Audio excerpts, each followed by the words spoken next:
मुंबई में संपत्ति मूल्यांकन प्रणाली को पारदर्शी बनाने की दिशा में बड़ा कदम उठाया गया है। राज्य सरकार ने शहर में माइक्रो जोनिंग सर्वेक्षण शुरू किया, जिसके तहत एक ही इलाके में स्थित गगनचुंबी इमारतों और झोपड़पट्टियों के लिए अलग अलग रेडी रेकनर दरें तय की जाएंगी। इससे आम नागरिकों, मध्यम वर्गीय परिवारों और झोपड़पट्टी वासियों को संपत्ति के लेन देन में राहत मिलने की उम्मीद है। पीएम मोदी के कार्यकाल की एक खास अवधि पूरे होने पर राजस्व मंत्री चंद्रशेखर बावनकुले ने यह फैसला किया है। बावनकुले ने बताया कि सीएम फडणवीस के निर्देश पर यह सर्वेक्षण शुरू किया गया। इसके लिए Maharashtra remote sensing application centre की नियुक्ति की गई है।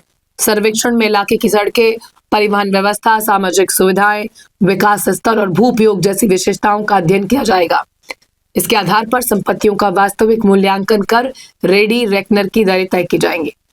अब तक मुंबई के कई क्षेत्रों में झोपड़पट्टियां, चौले और ऊंची आवासीय इमारतें एक ही रेडी रेकनर जोन में होने के कारण समान दरों के दायरे में आती हैं। इससे कम आय वाले लोगों को भी अधिक दरों का प्रभाव झेलना पड़ता है। नई व्यवस्था लागू होने के बाद इलाके की वास्तविक परिस्थितियों के अनुसार अलग अलग दरें निर्धारित की जाएंगी, जिससे मूल्यांकन अधिक न्याय संगत होगा। राजस्व विभाग इस योजना को सर्वेक्षण पूरा होने के बाद अगले वित्त वर्ष से लागू करने की तैयारी कर रहा है। वर्ष 2027-28 के वार्षिक मूल्य दर निर्धारण में मुंबई के सिटी सर्वे नंबर और विकास के स्वरूप को आधार बनाया जाएगा। मुंबई में सफलता के बाद अगले 2 वर्षों में राज्य के अन्य महानगरों में भी माइक्रो जोनिंग प्रणाली लागू की जाएगी। पूरे महाराष्ट्र में शहरी, ग्रामीण और प्रभाव क्षेत्र का सटीक डेटा जुटाने के लिए जीआईएस आधारित नक्शे भी तैयार किए जाएंगे।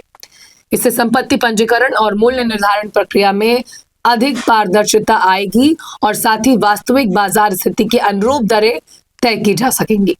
मंत्री चंद्रशेखर बावनकुले ने कहा कि इस निर्णय से रेडी रेकनर दरों में पारदर्शिता बढ़ेगी और मुंबई जैसे महानगर में सामान्य नागरिकों, मध्यम वर्गीय परिवारों तथा झोपड़पट्टी निवासियों को संपत्ति संबंधी लेन देन में बड़ी राहत मिलेंगी। उन्होंने कहा कि मुख्यमंत्री देवेंद्र फडणवीस ने नागरिकों के सुझाव को ध्यान में रखते हुए ये निर्णय लिया है।